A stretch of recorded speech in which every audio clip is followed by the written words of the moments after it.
From the Triple M Model Railroad. As you can see in front of you, I actually have the brand new Dash 9 by Scale Trains. And right now I had taken it apart because I had ran into an issue, or I found an issue with the ditch lights in the rear. The ditch lights in the rear basically ran intermittently, and also there was an issue with the rear coupler. Rear coupler was very loose, and so it wasn't sitting on the hood of the body. So I mean, the body wasn't sitting on the chassis properly. So I noticed that it worked intermittently, and when I pressed down on the body to the chassis, the lights would actually come on. And I thought that was kind of strange. I was like, okay, maybe there was a loose wire that basically caused the problem. And I was like, okay, let me try to tighten the screws. And actually, you can see I have them set aside here. The coupler and the screws to go with it.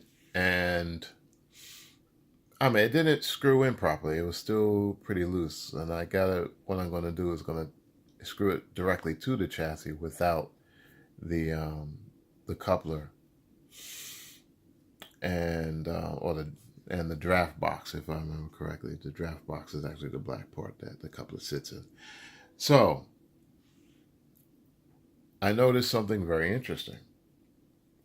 Now I'm trying to remember exactly with the GEVOs, when I took the GEVOs apart, how it's all set up when it comes to the light boards for the ditch lights. Now, from what I remember, as a matter of fact, I should have looked at a video that I've done some time ago with one of the GEVOs apart, that I believe that the light board for the ditch lights is just a light board. It's like I think it's one board with two lights and a fiber optic that's been embedded into the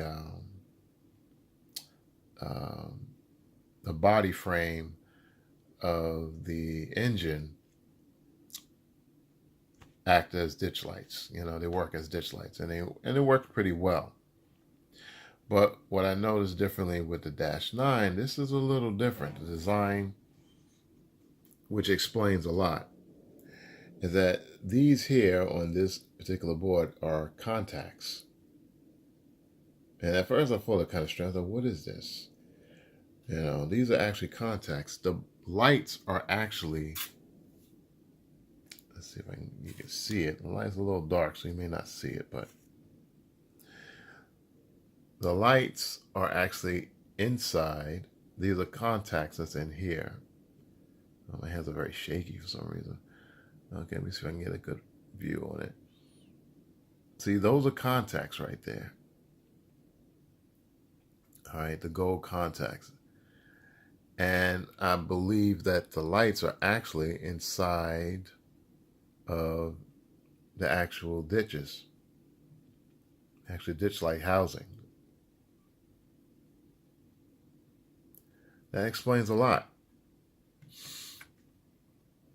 which I think is pretty innovative, the way they've done this. And that explains why the lights in the rear,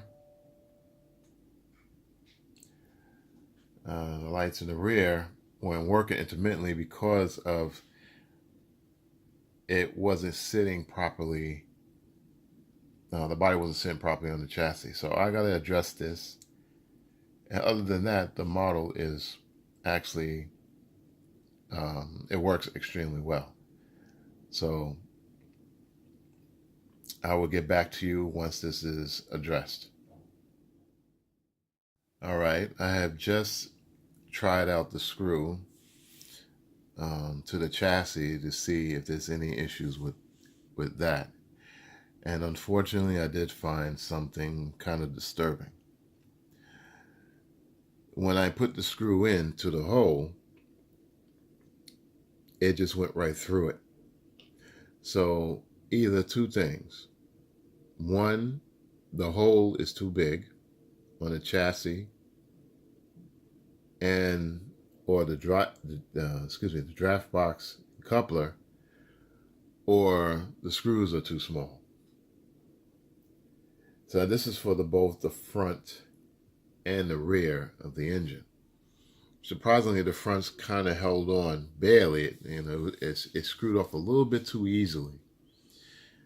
So that explains why the ditch lights are not working the way they're supposed to be working. Well, particularly in the rear.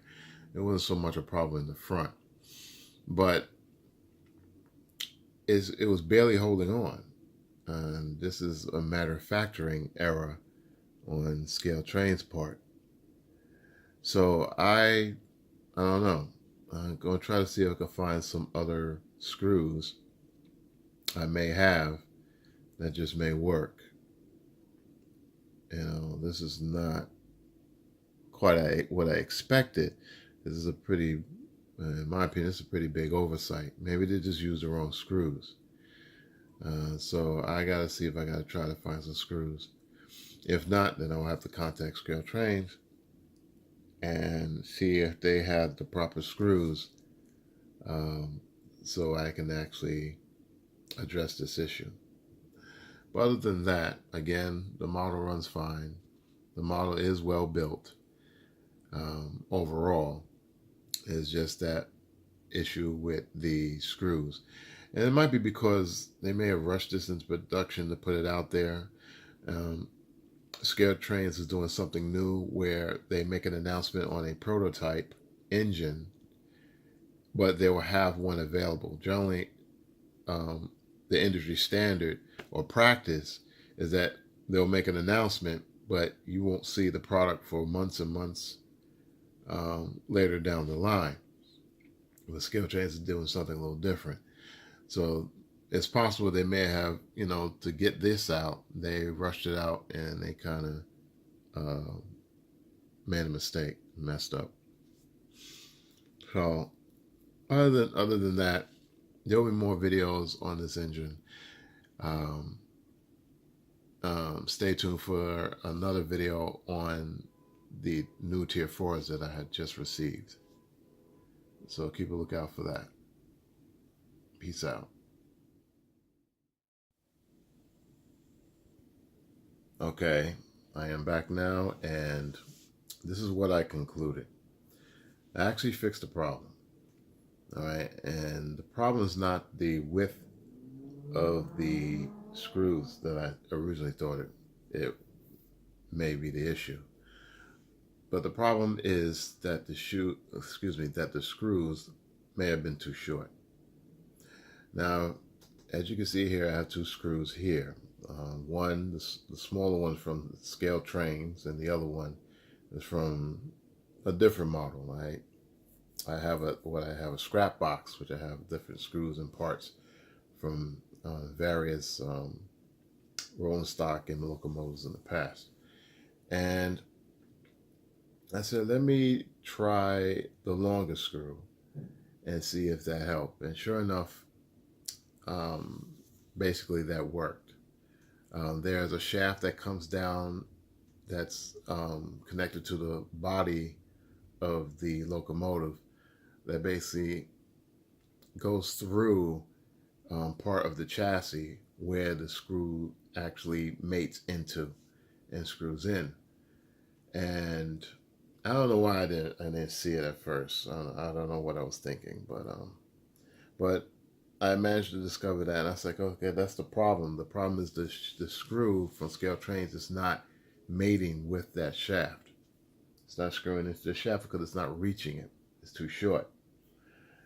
So if anyone have problems with their engine, most likely this is what the problem is. It's that they're using screws that are too short.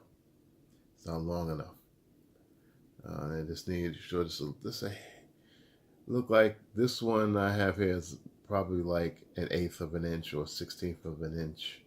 Well, eighth is a lot. I think that's 1/16 of an inch longer than the Scale Trains. It's about the same width. Maybe the tread might be a little bit different, But other than that, you know, that seemed to solve the problem. It solved the problem with the ditch lights. Now the ditch lights work properly as it should because the body's not moving up and down from the chassis. So now the model is working as should, perfectly. So, like I said, there's going to be more on this particular engine. Um, Actually, going to run it with my Tier 4s, hopefully this weekend, if I can get to my uncle's house. And we're going to do a little running. I'll do a little showcasing of that. But other than that, I'm happy right now. So I thank everyone for watching. If you have any questions or comments, feel free to um, post a comment and hit the like button. Have a good evening. Thank you.